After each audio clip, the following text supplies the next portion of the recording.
the word guru comes from the one which is magnetic. The person who is magnetic,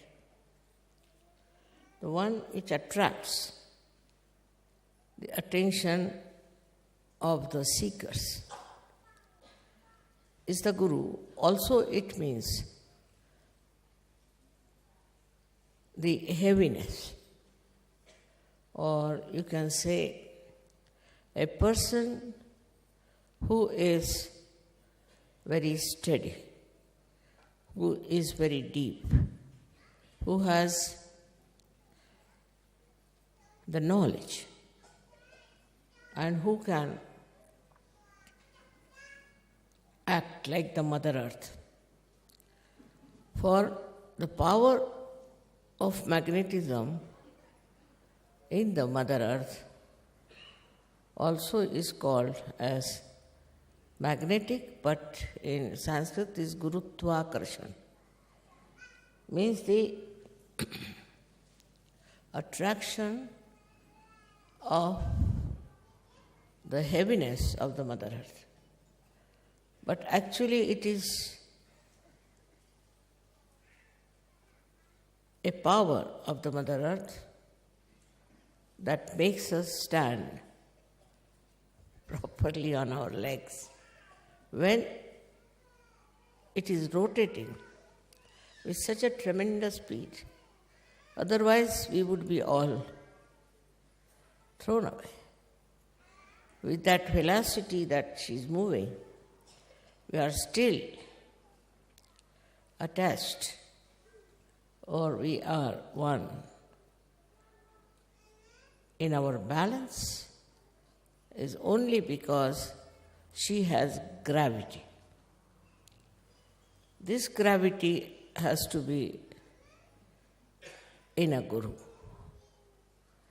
Gravity means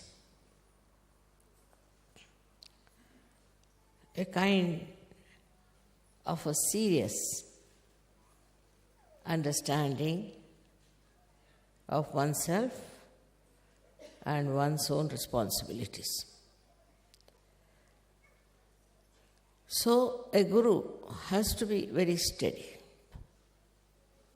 In these modern times, people are very mobile,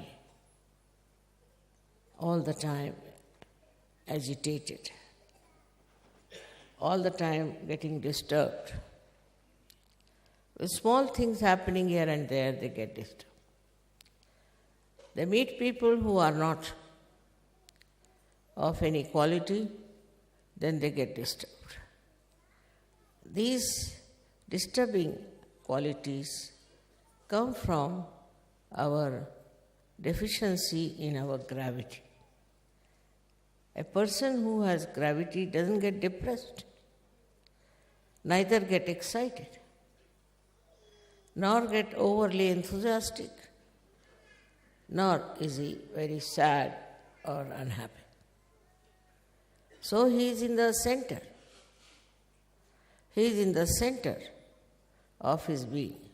The gross level, we think a good guru is that person who just attracts you towards himself. Bodily attraction. Or maybe other attractions.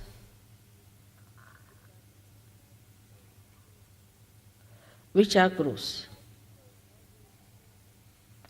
And that's why people always go to the gurus who are false, who are superficial.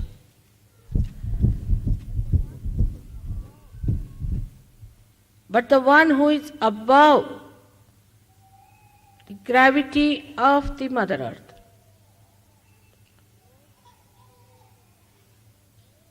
the gross, the subtle, subtler and the subtlest. Beyond all these attractions, that is the one, is the Guru. Where is your attention is the point. If you are the Guru, where is your attention?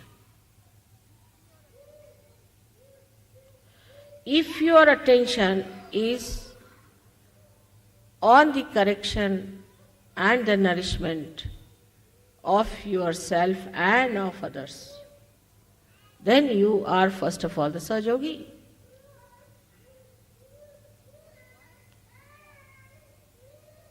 And once you rise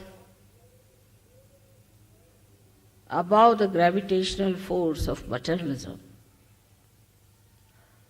then you could be called as the Guru. You do not need education for that, university education. You need not read books, you need not do anything. Only thing is that you have to have your value system corrected. In your value system, you have to first of all understand what is auspiciousness,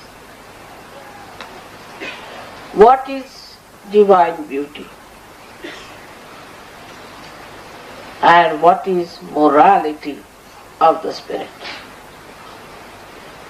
These three things are to be realized and are to be part and parcel of your being, so that when people see you, they should say, here is a person we can see who has that gravity. Here is the person who has that beauty. When he talks to others, he talks wisdom. He doesn't talk frivolous things, useless things, and things which are of very baser level.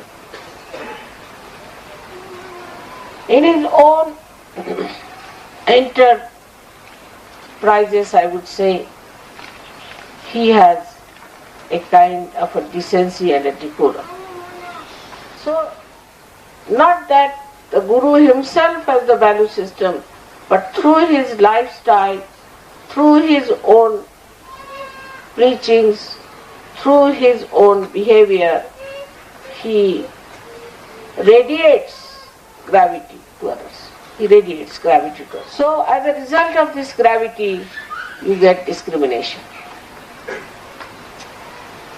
That you know what is your personality and what is the water surrounding you. You know how to discriminate. And this discrimination is also actually innately comes from your Guru principle. Now, as realized souls, you have crossed the day. You have come out of your Sahasrara. You have transcended all those things through your Brahmanadi. But that does not mean that you have developed that gravity. You have now achieved a state. If a flower is there and you put the flower on the water, it will float. But when it becomes the fruit and matures, then you put it in the water, it does not float.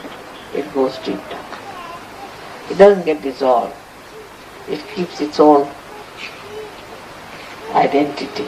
That is what is to be done now, that you have to become the fruits of Sahaja.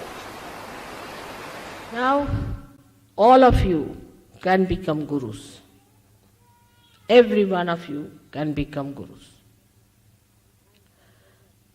And can develop that great capacity to be one with that cosmic consciousness, completely out of the clutches of the gravity of the earth, materialism. Without achieving that, you have no right to tell anybody what is to be done. First, it should be your practice and precept in your own life, in your own example. And then your example is sufficient to convince others. And this is what today we have to see if we can develop that gravity within ourselves and understanding within ourselves. When that peace resides within you, the joy of becoming Sahajogis will be really felt, will be really understood, and will be enjoyed by all of you. May God bless you.